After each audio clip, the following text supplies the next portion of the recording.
ونصلي على رسوله الكريم 2020 رمضان آج انشاءاللہ میں 11ویں پارے کا اور وقت ملا تو 12ویں کا بھی آج انشاءاللہ کچھ منتخب آیات اور خلاصہ پیش کروں گا۔ 11ویں پارے کی جو ابتدا ہے اس میں غزوہ تبوک سے واپسی پہ جن صحابہ جو منافقین رہ گئے تھے نا انہوں نے جھوٹے عذر پیش کرنا شروع کر دیے۔ جسے ہم کہتا ہوں میرے پاس جب کوئی بچہ آتا ہے نا اپنا، اسے کسی کام سے بھیجو اور وہ نہ کرے، پھر وہ بچے آپ کو بتائیں یوں گھماتے ہیں، یوں ہو گیا تھا، یہ ہو گیا، میں کہتا ہوں اب یہ قومی ترانہ سنائے گا کیونکہ قومی ترانے کی دو خاصیتیں، ایک الفاظ لگے بندے ہوتے ہیں، تو بچے جب عذر پیش کرتے ہیں نا تو ان کے بھی مخصوص الفاظ، سر میں درد تھا، یہ تھا، فلانا تھا۔ دوسرا قومی ترانہ بڑی سر میں پڑھا جاتا ہے تو بچے بھی نا تو وہ ایک خاص اسٹائل میں کہہ رہے ہوتے ہیں۔ تو غزوہ تبوک سے جب واپسی ہوئی ہے، یار اس کی آواز گونج رہی ہے بہت زیادہ مائک کی۔ غزوہ تبوک سے جب نبی صلی اللہ علیہ وسلم واپس لوٹے تو منافقین نے آ کے قومی ترانے سنانا شروع کر دی، میرے ساتھ یہ مسئلہ تھا، میرے ساتھ یہ تھا، تو میرا یوں تھا، تو میرا یوں تھا۔ تو اللہ نے فرمایا کہ ان کو بتا دیں لن نؤمن لکم قد نبأنا اللہ من اخبارکم، اللہ نے ہمیں تمہارے بارے میں پہلے بتا دیا، جھوٹے لوگ ہیں اور مفاد پرست لوگ ہیں۔ خیر پچھلے سال میں نے اس پہ بہت تفصیل سے درس دیا تھا، تو آج جو ہے نا اس موضوع کو میں زیادہ نہیں لے کے جاؤں گا۔ منافقین کو بتایا گیا، اور کچھ ایسے تھے جو نیک صحابہ تھے وہ غلطی سے پیچھے رہ گئے تھے، ان کی توبہ قبول کی گئی۔ دیکھو جو بھی قرآن کی آیت میں موجودہ حالات کے لحاظ سے جو میسج ملتا ہے نا، میں کوشش کرتا ہوں وہ ضرور بتاؤں۔ ایسا ہمیں بہت ملتا ہے قرآن میں بھی حدیثوں میں بھی کہ جو مخلص لوگ تھے نا ان سے بہت بڑی غلطی بھی ہوئی تو ان کے سوری کو قبول کیا گیا ہے۔ یہ چیز آج مارکیٹ میں شارٹ۔ آپ کا جب کوئی اپنا ہو نا تو اپنے اور غیر کو پہچانو۔ اپنوں کی بڑی بڑی غلطیوں پہ اگر وہ معذرت کرتے ہیں تو قبول کرو، انہیں سدھرنے کا موقع دو۔ لوگوں کا کانسیپٹ کیا ہے کہ اپنا ہو کے اتنی بڑی غلطی کر کیسے لی، یہ غلطی اس کی دلیل بنا لیتے ہیں کہ یہ اپنا ہے نہیں، حالانکہ اس نے اپنا ہونے کے بھی تو بہت سارے دلائل پیش کیے ہوتے ہیں، مشکل وقت میں آپ کا ساتھ دیا ہوتا ہے۔ اب جن صحابہ نے بدر میں آپ کا ساتھ دیا، احد میں آپ کا ساتھ دیا، صلح حدیبیہ میں آپ کے ہاتھ پہ بیعت کی، اتنی بڑی بڑی آزمائشوں سے گزر گئے تو وہ اپنے ہو گئے کہ نہیں ہو گئے؟ اب اگر کسی موقع پہ ان سے کوتاہی ہو گئی تو انہوں نے سوری کیا تو نبی صلی اللہ علیہ وسلم نے ان کی معذرت کو قبول کیا، بلکہ ان کی توبہ ایسے قبول ہوئی ہے کہ پہلے سے بھی زیادہ ان کو اپنا مقرب بنا لیا گیا۔ یار یہ مائک بند کرو، میری سمجھ میں نہیں آ رہا، آ رہا ہے سمجھ میں؟ بہت نہیں آ رہا نا ہے، اتنی گونج رہی ہے کان پھٹ رہے ہیں یار۔ تو ان کے عذر کو جو ہے قبول کیا گیا۔ پنکھے بند کر دیں، میرا خیال ہے آج تو موسم اچھا ہے نا، یہ کھول دیں دروازہ، اچھا موسم ہے۔ کل کتنا پسینہ پسینہ ہو گیا تھا میں، ہاں اب صحیح ہے، اور کم کرو آواز، اور کم کریں، ہاں اب صحیح ہے۔ تو ان کے عذر کو قبول کیا گیا۔ تو کتنا یعنی احد میں قربانیاں دیں، بدر میں قربانیاں دیں، بھائی وہ اگر اپنے نہ ہوتے تو وہ یہ کرتے؟ ہمارے ہاں کیا ہوتا ہے کہ اپنے پرانے لوگوں کو 2 منٹ میں اداروں سے بھی چلتا کیا جاتا ہے۔ پرانے استاد تھے کسی مدرسے سے کہ تھوڑی سی غلطی ہوئی پتلی گلی سے نکل گئے، کسی اسکول میں پرانا ٹیچر تھا 2 منٹ میں چلتا کیا۔ تو پرانا دوست وہ تو ویسے بھی اس کو منا کے رکھنا چاہیے، وہ آپ کے راز جانتا ہے، ٹھیک ہے نا لوگ کہتے ہیں نا پرانا دوست کیسا ہی کتنا ہی غلط ہو نا پھر بھی اس کمبخت کو منا کے رکھو کیونکہ وہ کمبخت تمہارے سارے راز جانتا ہے۔ یہ تو خیر ایک مزاح ہے، لیکن حقیقت میں پرانا دوست وہ بھی پرانا ہے بھائی، جلدی سے چلتا مت کرو. تو یہ چیز آج ہمیں معاشرے میں ملتی نہیں ہے, پرانے لوگوں کی قدر کی نہیں جاتی. اس کو بھی ہمیں سیکھنا چاہیے کہ نبی صلی اللہ علیہ وسلم نے اپنے پرانے صحابہ کی بہت قدر کی ہے اور ان کو موقع دیا ہے بار بار. تو کعب ابن مالک رضی اللہ تعالیٰ عنہ, ہلال ابن امیہ, یہ بڑے بڑے صحابہ تھے. مرارہ ابن ربیع, یہ کیا تھے, غزوہ تبوک میں پیچھے رہ گئے, ان کی توبہ قبول کی گئی اور ان کو قرآن میں ان کا تذکرہ آیا. تو یہ حوصلہ افزائی ہے نا بھئی, ہر موقع پہ ساتھ دیا, اس دفعہ ہو گیا, غلطی ہو گئی, تھوڑی تنبیہ کی گئی لیکن ان کو منایا گیا. تو ان کی یعنی پہلے سے زیادہ ان کو مقدس بنایا گیا. تو اس کا بہت خیال کرنا چاہیے. پرانے تعلقات اگر کسی سے ہیں, پرانی رشتہ داری ہے, ایسا رشتہ دار جس کے زمانے کی ٹرینیں بند ہو چکی ہیں, ٹھیک ہے, پرانے لوگوں کی بھی قدر کرنی چاہیے, جو بوڑھے ہیں, بڑے ہیں, جو سینئر ہیں آپ سے. تو جو آدمی چھوٹی چھوٹی غلطیوں پہ لوگوں کو چلتا کر دیتا ہے وہ کبھی بھی ترقی نہیں کر سکتا. اس کی ساری زندگی افراد ڈھونڈنے میں ہی لگتی ہے, اس کو بندے ہی نہیں ملتے. ایک سے ایک مارکیٹ میں بندہ نیا لے کر آئے گا, پھر اس سے بھی دل اچاڑا, یار یہ بھی ٹھیک نہیں, پھر کہتا ہے مجھے کوئی بندہ صحیح ملتا ہی نہیں ہے. اصل میں آپ نے صحیح کی ڈیفینیشن میں اتنی چھوٹی ڈیفینیشن کر لی ہے اس کی کہ اس سانچے میں کوئی فٹ ہی نہیں بیٹھ رہا. تو صحیح کی ڈیفینیشن یہ ہے جو صحیح چل رہا ہو, کبھی کبھار غلطی بھی ہو جاتی ہو. دوسرا کوتاہی یہ ہوتی ہے کہ ہم یہ سمجھتے ہیں کہ غلطی ہو نہیں سکتی. تو غلطی سب سے ہو سکتی ہے, بڑے بڑے لوگوں سے غلطی ہو سکتی ہے. تو یہ بھی فرض کر لینا کہ اپنے آدمی سے غلطی نہیں ہو سکتی, یہ خود ایک جو ہے نا غلط اصول ہے. تو یہ خوب یاد رکھیں, کامیاب وہی ہوتا ہے جس کی طبیعت میں لچک ہو. یہ جو کہتے ہیں اصول کا پکا ہے, اصول کا پکا, وہ کہیں بھی نہیں, کسی کام کا نہیں ہے جو اصول کے پکے ہوتے ہیں.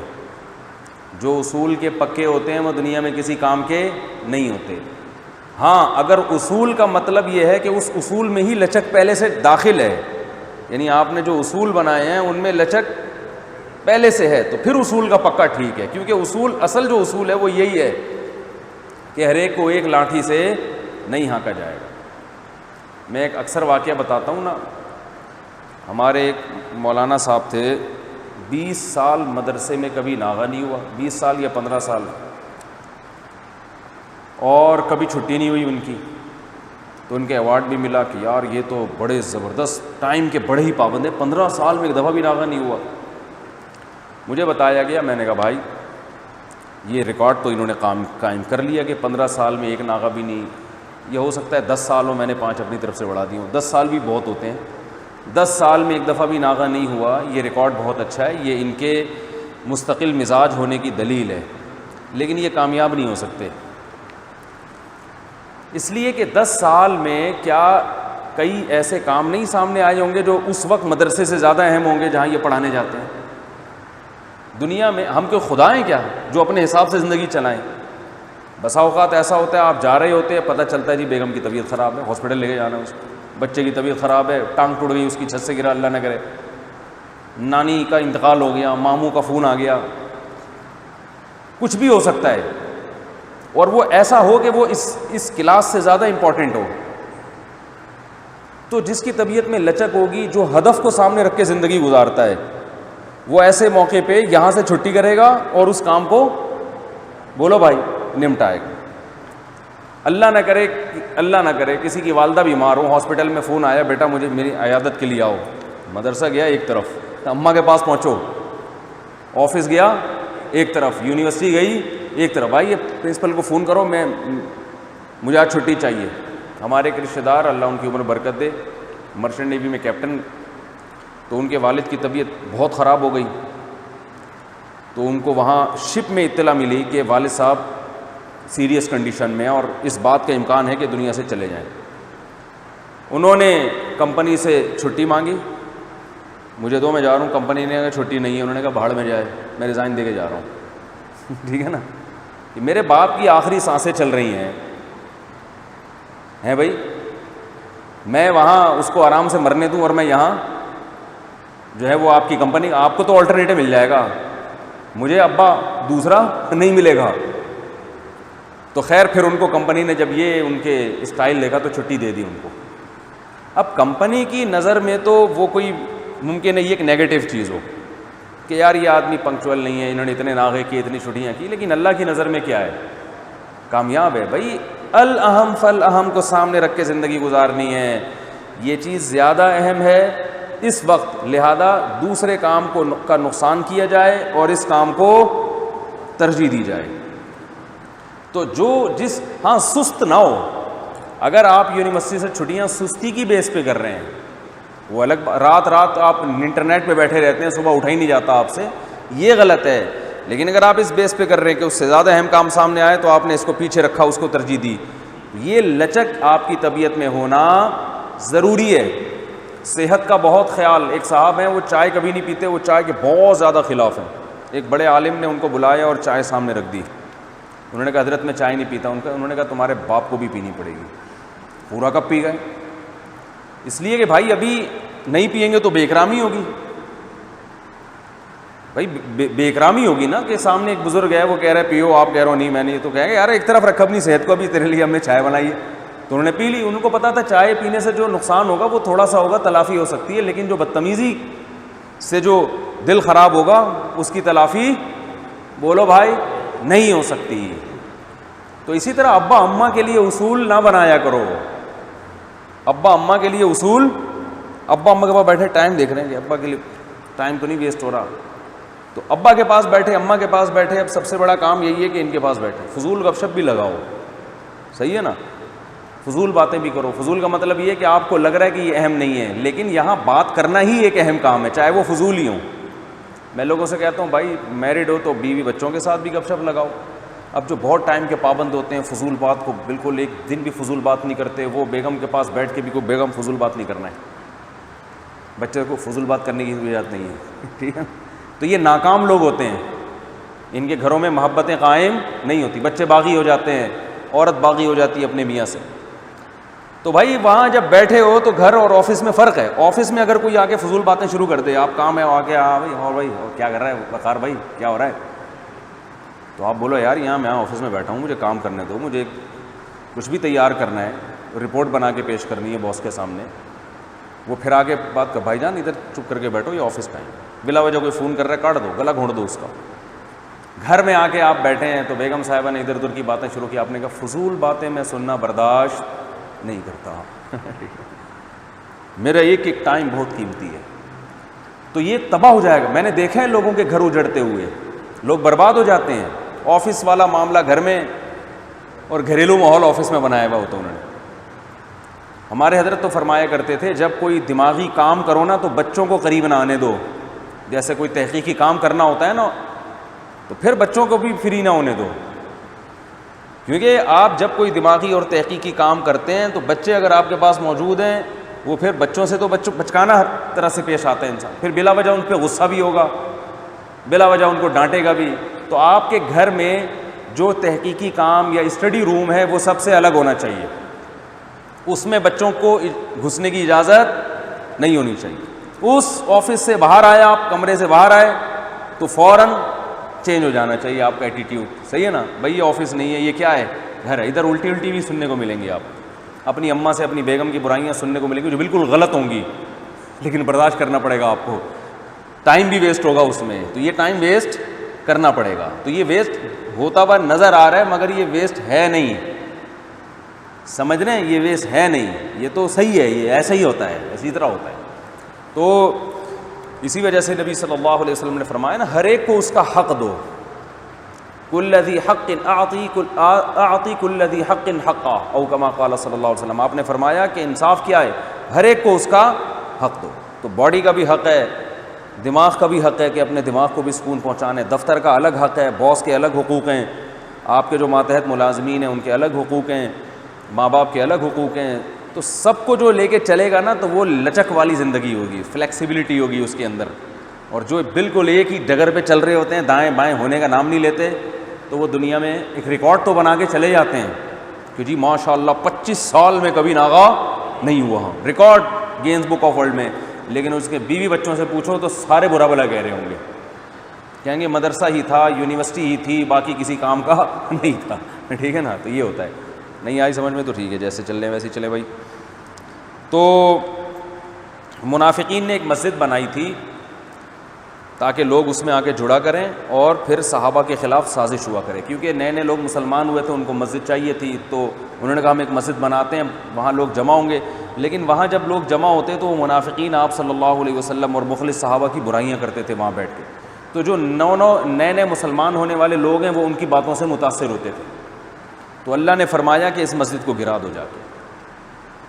کیوں؟ یہ مسجد تقویٰ کی بنیاد پر نہیں بنی, اور وہ مسجد ہے بھی نہیں, کیونکہ منافقین نے بنائی تھی جو کہ کافر ہوتے ہیں. تو اس سے پتہ چلتا ہے بعض دفعہ کسی چیز کا لیبل بہت اچھا ہوتا ہے, اس کے اندر جو کام کیا جا رہا ہوتا ہے وہ جوڑ کا نہیں بلکہ توڑ کا. آج بھی ایسا ہی ہو رہا ہے, لیبل ہر آدمی قرآن و حدیث کا لگا رہا ہے کہ نہیں لگا رہا؟ ارے ہر آدمی کہہ رہا ہے قرآن و سنت پہ آ جاؤ, فرقواریت سے بچو, لیکن اس کی تقریروں سے فرقواریت کم نہیں ہو رہی ہوتی بلکہ بڑھ رہی ہوتی ہے. کام 100% فرقواریت کا اور نام امت کو متحد کرنے کا کہ ہم فرقوں کو نہیں مانتے. تو یہ پرانی سنت ہے منافقین کی. لیبل کیا ہے؟ مسجد. کوئی شرارت خانہ نام ہونا چاہیے تھا اس کا, مگر نام کیا رکھا؟ مسجد. اور نماز بھی ہوتی تھی اس میں. اس کے پیچھے مقاصد کیا تھے؟ نبی صلی اللہ علیہ وسلم کی جو صحابہ ہیں ان سے متنفر کرنا لوگوں کو, ہر چیز میں جو ہے نا وہ کجی تلاش کرنا, کجی کہتے ہیں ہر چیز میں عیب تلاش کرنا. تو آج بھی یہی ہو رہا ہے, ہر عالم کی کتابوں سے کچھ نہ کچھ نکال کے اس پر اعتماد ختم کیا جا رہا ہے. قرآن و سنت کے لیول لگا لگا کے دلائل دیے جا رہے ہیں, اور مقصد کہ ہم فرقواریت کو نہیں مانتے, ہم صرف قرآن و سنت کو مانتے ہیں, ہم جو ہے وہ لوگوں کو ہٹاتے ہیں بابوں کی تقلید سے, اور ہم قرآن و سنت پہ لا رہے ہوتے ہیں. تو نہ کوئی مجتہدین کی تقلید سے ہٹا رہا ہوتا ہے, اصل میں اپنا مقلد بنا رہے ہوتے ہیں. لوگوں کو اپنا سب سے اعتماد ختم کر کے اپنے فالوورز کی تعداد بڑھا رہے ہوتے ہیں. تو یہ ہو رہا ہوتا ہے. تو اس لیے لیبل کو نہیں دیکھنا چاہیے, کام کو دیکھنا چاہیے. جماعت المسلمین والے یہی تو کہتے ہیں کہ ہمارا نام مسلم ہے اور تمہارے فرقہ وارانہ نام ہے حنفی, شافعی, اہل حدیث, دیوبندی, بریلوی, سب فرقہ واریت, مسلم بن جاؤ مسلم. تو اس نام سے انہوں نے ایک نیا فرقہ لانچ کیا, مارکیٹ میں ایک نیا فرقہ آیا. اب پبلک اس کو نہیں دیکھ رہی کہ نیا فرقہ نکالا ہے جس کا 1400 سال میں کوئی ثبوت نہیں ملتا. پبلک اس کو نہیں دیکھ رہی, پبلک نام کو دیکھ رہی ہے. یار یہ ڈائریکٹ اسلام کی طرف منسوب ہیں, یہ ڈائریکٹ کس کی طرف منسوب ہیں؟ اسلام کی طرف. یہ نہیں دیکھ.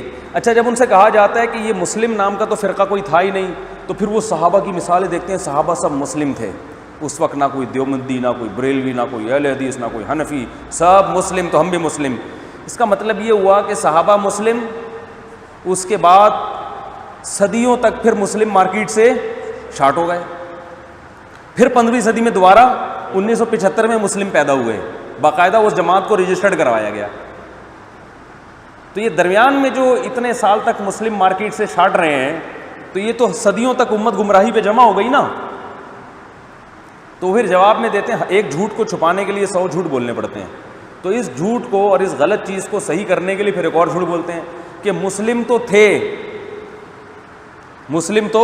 تھے, لیکن وہ یوں سمجھو کہ جماعت المسلمین تھی وہ مر گئی تھی, ہم نے اس کو زندہ کیا ہے. اب پوچھو مری کب وہ؟ ٹھیک ہے نا, کون سی صدی میں اس کا انا للہ و انا الیہ راجعون ہوا ہے. ہم تو یہ کہتے ہیں یہ امت ایک سیکنڈ کے لیے بھی گمراہ نہیں ہوئی. جو جماعت المسلمین جس کی حدیثوں میں خوشخبری ہے, وہ جماعت المسلمین 1400 سال سے چلی آ رہی ہے, ایک سیکنڈ کے لیے بھی وہ مری نہیں ہے. ہاں ان کے نام مختلف رہے ہیں, ان کو حنفی بھی کہا جاتا ہے جو ابو حنیفہ کے فالوورز ہیں, جو شافعی کے فالوورز ان کو شافعی کہا جاتا ہے. تو یہ نام ان کے چینج ہونے سے یہ فرق یہ تھوڑی پڑتا ہے کہ وہ جماعت المسلمین ہی ختم ہو گئی, اس لیے کہ امت گمراہی پہ کبھی بھی جمع نہیں ہو سکتی. ابھی میں ایک کلپ سن رہا تھا قاری خلیل الرحمان صاحب کا جو گول ٹی وی پر آتے ہیں. میری ان سے جب بھی ملاقات ہوئی, بہت احترام سے بات ہوتی ہے, گپ شپ ہوتی ہے. میرے سامنے انہوں نے کبھی کوئی ایسی فرقواریت والی بات نہیں کی ہے, تو میں بھی نہیں کرتا. ابھی میں ان کا ایک کلپ سن رہا تھا, اس میں انہوں نے ایک بات کہی کہ امام ابو حنیفہ تو 70-80 ہجری میں پیدا ہوئے, تو یہاں سے آپ امام ابو حنیفہ تک تو پہنچتے ہو صدیوں کا فاصلہ طے کر کے, تو 70 سال کا اور رہ گیا, تو تو ڈائریکٹ نبی تک کیوں نہیں چلے جاتے؟ 70 سال رہ گئے. مطلب قابل احترام ہے، میرا مقصد ان پہ طنز کرنا نہیں ہے، مقصد ان کا یہ تھا کہ ہم قرآن و حدیث کو فالو کرتے ہیں اور آپ امام ابو حنیفہ کو. تو ابو حنیفہ تک جب آپ اتنا پیچھے جا سکتے ہیں تو تھوڑا سا اور پیچھے چلے جائیں، یعنی وہاں چلے جائیں جہاں ہم گئے ہوئے ہیں. اتنی سی بات ہے. اب محترم نے بات کی، کوئی ان کا طنزیہ لہجہ نہیں، لیکن اس بات سے جو اس وقت امت مسلمہ میں اہل سنت میں 50% لوگ جو امام ابو حنیفہ کو فالو کرتے ہیں اور 30% جو امام شافعی کو فالو کرتے ہیں، کیونکہ امام شافعی کا زمانہ تو امام ابو حنیفہ کے بعد ہے نا، وہ اور تھوڑا، اور 17% جو لوگ جو امام مالک کو فالو کرتے ہیں اور 2% جو امام احمد ابن حنبل کو فالو کرتے ہیں، یعنی یہ 99% مسلمانوں کو اس تقریر میں بے وقوف قرار دیا جا رہا ہے کہ نہیں قرار دیا جا رہا؟ نہیں یاری بات میرا خیال ہے. یعنی محترم کا کہنے کا مقصد یہ ہے کہ یہ جو چاروں اماموں کے فالوورز ہیں ان میں اتنا شعور بھی نہیں ہے کہ یہ آج سے 1100 سال پہلے کسی شخصیت کو تو فالو کرنے کے لیے تیار ہیں، 50-60 سال مزید تھوڑا آگے جا کے ڈائریکٹ نبی کو فالو کر لیں، اس کے لیے یہ تیار نہیں ہے. تو یہ 99% امت کا احمق اور بے وقوف ہونا ثابت ہو رہا ہے کہ نہیں ہو رہا؟ کہ جناب قاری صاحب کو تو اللہ نے اتنا شعور عطا فرمایا اور 99% امت میں اتنی عقل بولو بھائی نہیں ہے. تو میں نے اس پہ کمنٹس کیے تھے کہ قاری صاحب آپ بہت قابل احترام ہیں، آپ کسی وقت یہ بات میرے سامنے کہیے، میں آپ کو اس کا جواب دوں گا اور دونوں لائیو ویڈیو ریکارڈ کرا کے اس کو نیٹ پہ ڈال دیں گے. پبلک کو سمجھ میں آ جائے گا کہ آپ جو دعویٰ کر رہے ہیں یہ دعویٰ میں اس میں کہیں لفاظی تو نہیں ہے، گڑبڑ تو نہیں ہے، کہیں ایسا تو نہیں آپ لوگوں کو کنفیوز کر رہے ہیں. اور میں بھی اس کا جواب دوں گا اس اشکال کا. دونوں چیزیں سامنے آ جائیں گی، پھر عوام دلیل کی روشنی میں فیصلہ کرے گی کہ 99% امت صحیح ہے یا آپ صحیح ہیں. مگر افسوس اس پر ہوا کہ وہ کمنٹ میرے ڈیلیٹ کر دیے، ٹھیک ہے نا. تو بات یہ ہے کہ جو ابو حنیفہ تک پہنچ رہا ہے نا وہ در حقیقت نبی تک ہی پہنچ رہا ہے، اس لیے کہ امام ابو حنیفہ محمد صلی اللہ علیہ وسلم کے علاوہ کسی اور کو فالو نہیں کرتے تھے. ڈائریکٹ نبی سے سیکھنا تو اس زمانے میں ممکن ہی نہیں ہے، ناممکن ہے. بات یہ ہے کہ ایک وہ مفتی ہے جو 15ویں صدی میں قرآن و حدیث کی تشریح آپ کو بیان کر رہا ہے، ایک وہ مفتی ہے جو 70 ہجری یا 80 ہجری میں پیدا ہوا اور آدھی سے زیادہ امت نے اس کو فالو کیا. تو نبی کی بات کو سمجھنے کے لیے اس صدی کے مفتی کو فالو کرنا زیادہ بہتر ہے یا اس مفتی کو فالو کرنا زیادہ بہتر ہے جس نے تابعین کا دور دیکھا ہے؟ اس طرح سے مقابلہ کرانا چاہیے تھا. ٹھیک ہے، 99% امت کہتی ہے کہ قرآن و حدیث کی تشریح کے لیے، سمجھنے کے لیے اس دور کے مفتی کو فالو کرنے کے بجائے ان لوگوں کو فالو کیا جائے جن کو 99.99% امت نے فالو کیا ہے، اپنا امام مانا ہے. تو آپ امام ابو حنیفہ کا مقابلہ پیغمبر سے نہ کرائیں، آپ ابو حنیفہ کا مقابلہ اپنے آپ سے کرائیں کہ مجھے فالو کرنا زیادہ بہتر ہے یا ابو حنیفہ کو. آپ امام ابو حنیفہ کو نبی کے مقابلے میں لا کے یہ شو کر رہے ہیں کہ وہ کچھ اور بات پہ فتویٰ دیا کرتے تھے، وہ قرآن و حدیث نہیں، وہ ان کی اپنی آرا ہوتی تھی، اور آپ جو بات کر رہے ہیں وہ قرآن و حدیث کی روشنی میں ہوتی ہے. نہیں آ رہی سمجھ میں؟ جب یہ کہتے ہیں نا حدیث کو لینا ہے یا ابو حنیفہ کی بات کو لینا ہے، تو ظاہر انسان کہتا ہے یار میں امام حنیفہ کو کیوں لوں، میں تو حدیث کو لوں گا. مقابلہ یوں کرانا چاہیے کہ حدیث کی ایک تشریح میری ہے، ایک کس کی ہے؟ ابو حنیفہ کی. ان دونوں میں کس تشریح کو لوگے؟ پھر لوگ کہیں گے آپ کو کیوں لیں، آپ کی تشریح کیوں مانیں، امام حنیفہ کی مانیں گے نا.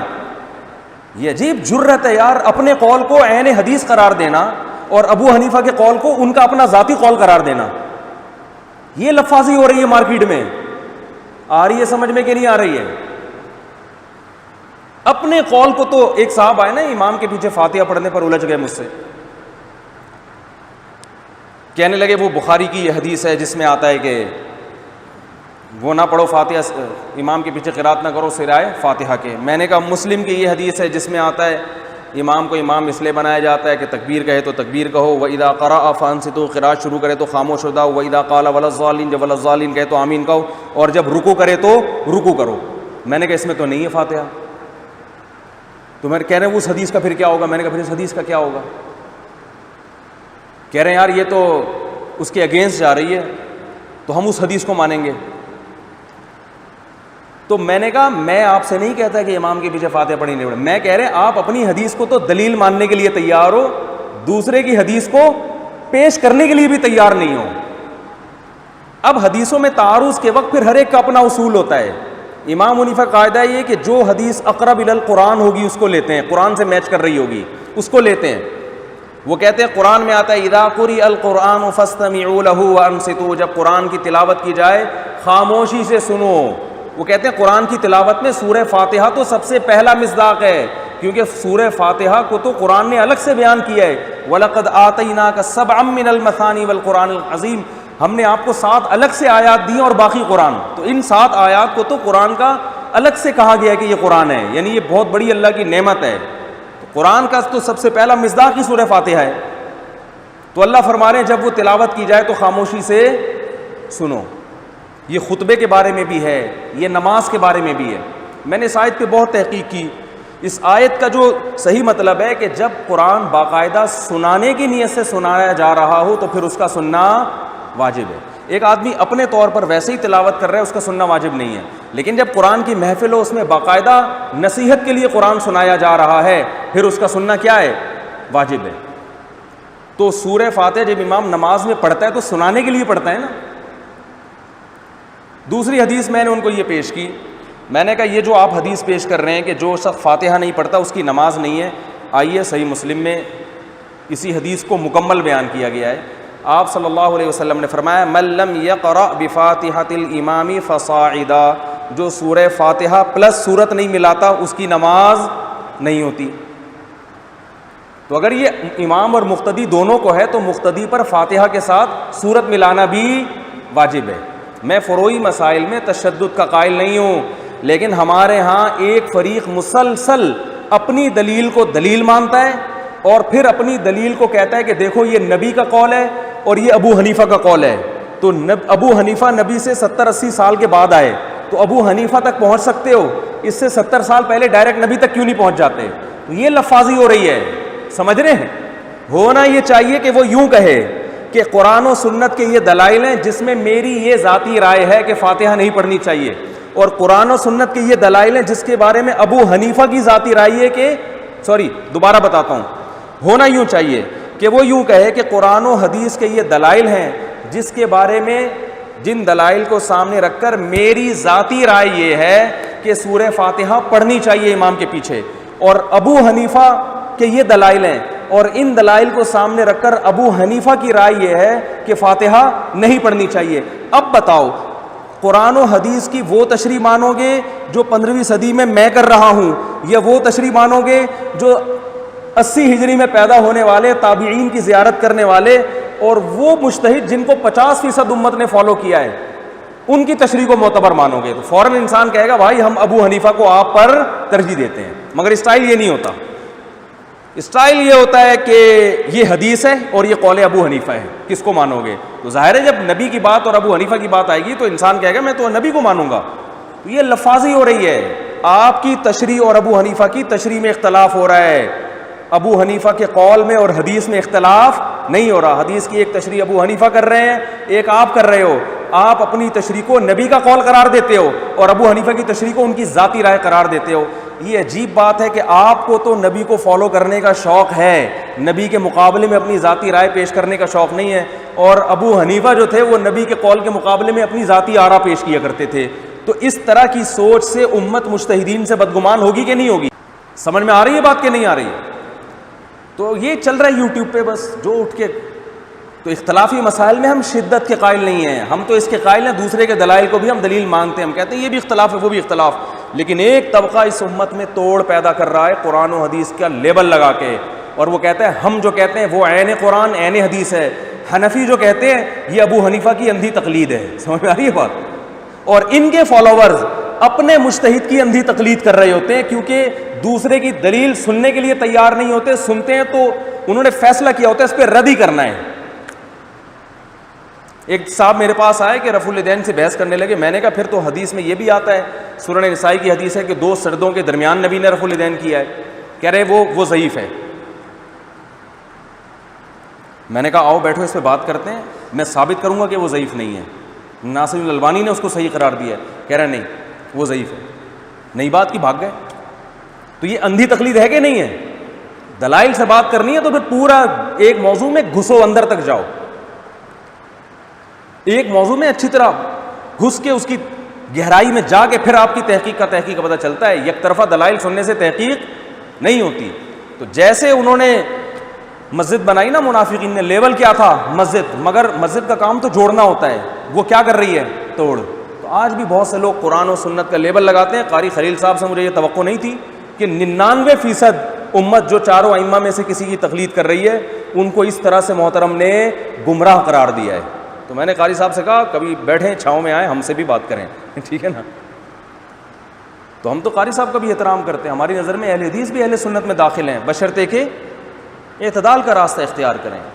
ہم تو تقلید کے اپنی جو ہماری رائے ہے نا, کسی ایک مجتہد کو فالو کرنا چاہیے, اس پہ بھی ہم اڑے ہوئے نہیں ہیں. ہماری رائے کرنا چاہیے, کوئی نہیں کرتا ہم اس پہ بھی کوئی فاسق فاجر ہونے کا ٹھپا تھوڑی لگاتے ہیں. ہم تو اتنے براڈ مائنڈیڈ ہیں, اور آپ مینورٹی میں 1% بھی نہیں ہیں, آپ 1% بھی نہیں ہیں. اور وہ یہ بھی کہتے ہیں کہ اہل حدیث تو امام احمد بن حنبل بھی تھے. ایک اہل حدیث عالم نے میرے خلاف باقاعدہ کلپ ریکارڈ کروایا کہ اہل حدیث کا جو مسلک ہے وہ تو بہت پرانا ہے, امام احمد بن حنبل اہل حدیث ہے, اور پتہ نہیں صدیوں. تو یہ وہی دلیل ہے جو جماعت المسلمین والے دیتے ہیں. بھائی جماعت المسلمین کا لفظ تو ہمیں حدیث میں ملتا ہے, جو موجودہ جماعت المسلمین کا فرقہ ہے وہ تو اب پیدا ہوا ہے. تو اہل حدیث کا جو لفظ ہے وہ محدثین کے لیے استعمال ہوتا تھا. اس کی سب سے بڑی دلیل یہ ہے کہ امام احمد بن حنبل کو اہل حدیث کہا جاتا ہے, ان کے فالوورز کو حنبلی کہا جاتا ہے. حالانکہ جو اہل حدیث کو فالو کرے وہ تو اہل حدیث کہلانا چاہیے نا. اس کو پتہ یہ چلا کہ امام احمد بن حنبل کو وہ والے اہل حدیث نہیں تو جو ایک باقاعدہ مسلک ہے, ٹھیک ہے نا, وہ حدیث کے ظاہر کو زیادہ فالو کیا کرتے تھے. فقہا میں 2 طرح کے فقہا تھے, ایک وہ جو حدیث کے ظاہر کو لیتے ہیں, ایک وہ جو حدیث میں بہت زیادہ غور و فکر کر کے جو ہے نا وہ بہت ساری حدیثیں سامنے رکھ کر ایک رائے قائم کرتے ہیں, حدیث کے ظاہر کو نہیں لیتے. تو جن محدثین کا رجحان حدیث کے ظاہر کی طرف تھا ان کو اہل حدیث کہا جاتا تھا. تو ان کے فالوورز کو اہل حدیث نہیں کہا جاتا, کیونکہ یہ کوئی فرقہ تھوڑی تھا, کوئی مسلک تھوڑی تھا. یہ جو آج اہل حدیث فرقہ ہے یا مسلک ہے, یہ تو ہندوستان میں انگریز کے آنے کے بعد وجود میں آیا ہے. سمجھ میں آ رہی ہے بات؟ تو اب اپنا نام آپ نے اہل حدیث رکھ لیا اور آپ نے پرانی کتابوں سے دکھایا کہ اہل حدیث بہت پرانے ہیں, تو یہ مغالطہ ہے. صحیح ہے نا؟ ایسے تو جماعت المسلمین پھر سب سے پرانی تنظیم ہے, کیونکہ جماعت المسلمین کا تذکرہ تو صحیح بخاری میں ہے. تو ہم کہتے ہیں وہ جماعت المسلمین ہم لوگ ہی ہیں جو صدیوں سے چلے آ رہے ہیں. تو ایسے ہی ہم ہی اہل حدیث ہیں جو امام احمد بن حنبل کو بھی مانتے ہیں, امام شافعی کو بھی مانتے ہیں. امام شافعی بھی اہل حدیث تھے, ان کے فالوور شافعی کہلاتے ہیں, اہل حدیث نہیں کہلاتے.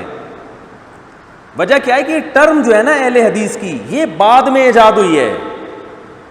تو آپ کو یہ ثابت کرنا پڑے گا کہ آپ امام احمد بن حنبل کو فالو کرنے والے ہیں یا ان کے اصول کو فالو کرنے والے ہیں, تو پھر آپ یہ کہہ سکتے ہیں کہ میں پھر حنبلی ہوں.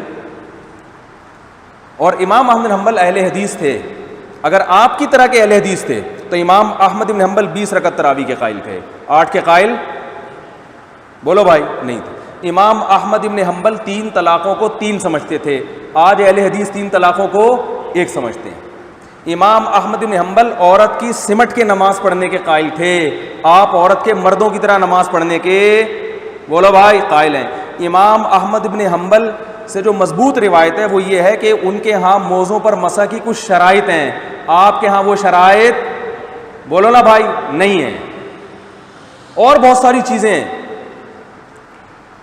اور اگر آپ کہتے ہو ہم امام احمد بن حنبل اہل حدیث اس لیے تھے کہ وہ قرآن و حدیث کو فالو کرتے تھے, تو امام ابو حنیفہ کیا تورات اور انجیل کو فالو کرتے تھے؟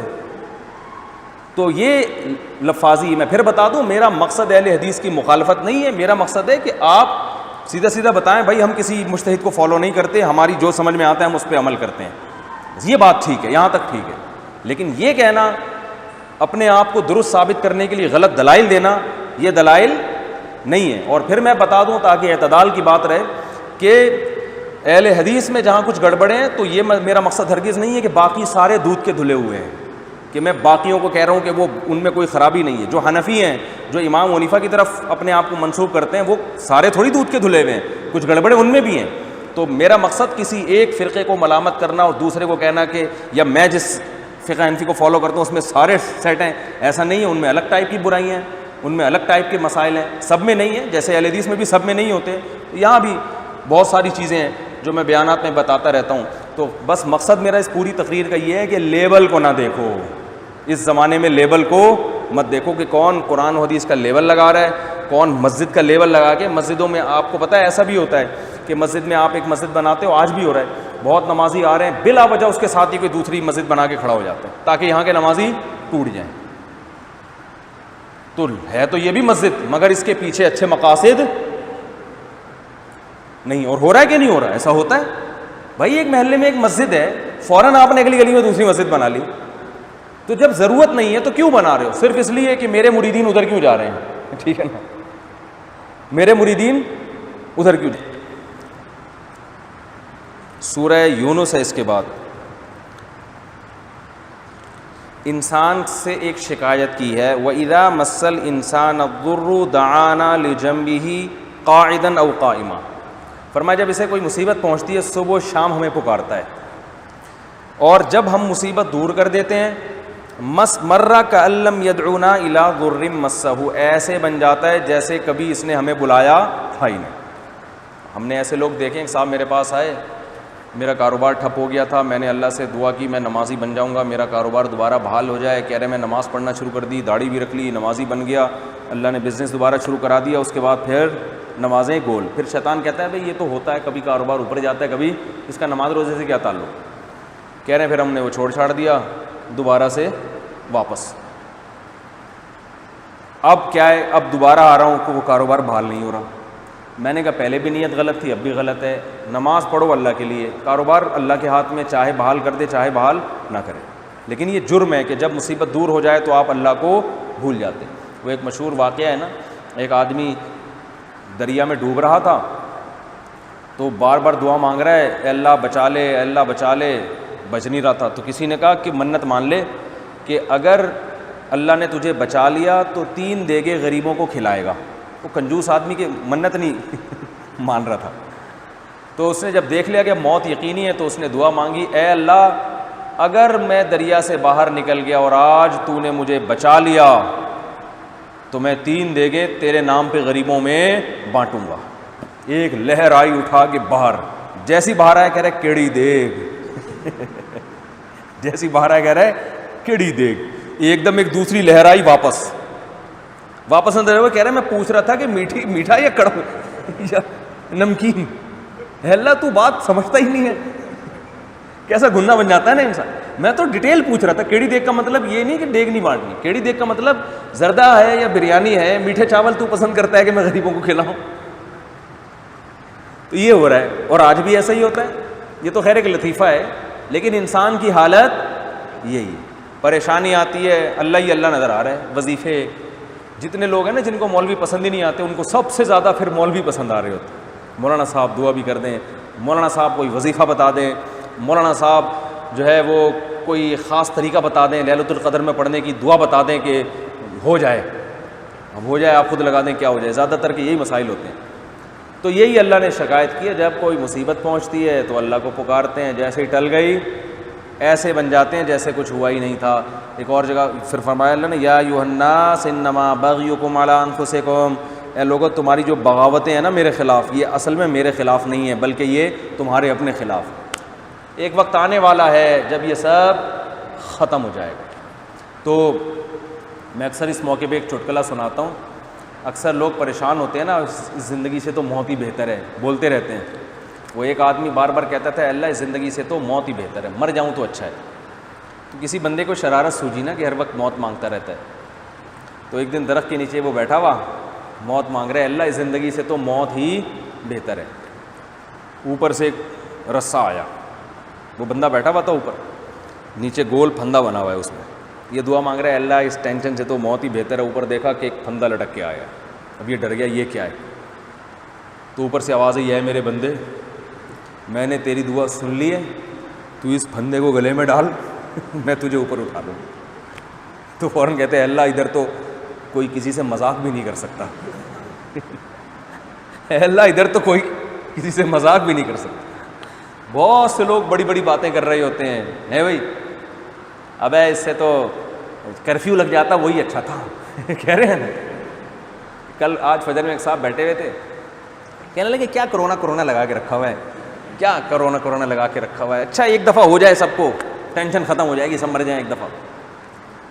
میں نے کہا اللہ نہ کرے, ہو گیا نا دماغ سیٹ ہو جائے گا. میں نے کہا ان دنوں میں اللہ سے دعا مانگو, اے اللہ فی الحال مجھے نہ مارنا, ان دنوں کی موت بھی بہت عجیب ہے اور بیمار ہونا بھی بہت عجیب. میں نے کہا ابھی صحت مند ہونا, سحری میں پراٹھے کھا کے آئے ہو, فجر کا وقت تھا نا, میں نے کہا 2 انڈے 2 پراٹھے پھوڑے ہوں گے آپ نے, بڑی سوج رہی ہے ہری ہری, بیٹھ کے باتیں کر رہے ہو, کرونا لگا کے رکھا ہوا ہے, ایک ہی دفعہ ہو جائے یار جو ہونا ہے. تو میں نے کہا ان دنوں میں اگر کرونا نہیں بھی ہے نا, کھانسی بھی ہے, کیس کرونا کا ہی بنتا ہے یہ بتا رہا ہوں, سمجھ رہے ہو. ڈاکٹر کہتا ہے بھائی فی الحال کرونا میں ڈالو اس کو, اس لیے کہ ڈاکٹروں کو جو کٹ وغیرہ ملتی ہے کھانسی کے مریضوں کے لیے نہیں ملتی. ڈاکٹر کو یہ ڈر ہوتا ہے کہ اگر اس میں جرم ہوا تو ہم تو متاثر ہوں گے نا. سارے ڈاکٹر نہیں, بہرحال اس بات کا خطرہ ہوتا ہے کہ ڈاکٹر کہتے ہیں مجھے جو پروٹوکول ملے گا وہ کرونا کے کیس میں تو ملے گا. پروٹوکول سے میرا مطلب ہے کہ مجھے جو حفاظت کے پورے آلات ملیں گے وہ جب ہی ملیں گے جب اس کو کرونا فرض کیا جائے. اب امکان تو ہے نا کہ ہو سکتا ہے کرونا ہو سکتا ہے نہ ہو. تو میں نے کہا ڈال کس میں دیے جاؤ گے, کرونا میں. اور پھر انا للہ ہو گیا, اللہ بچائے سب کو آج کل انا للہ ہونے سے. تو میں نے کہا انا للہ ہو گیا تو جنازہ بھی ایسے لے کے جائیں گے پتہ ہی نہیں چلے گا کہاں دفنایا. اور پھر آپ کے نام پہ کلپ بازی ہو رہی ہوگی کہ کرونا تھا نہیں, کیس کرونا کا ڈال دیا, ٹھیک ہے نا. اب اللہ ہی جانے کا تھا کہ نہیں تھا.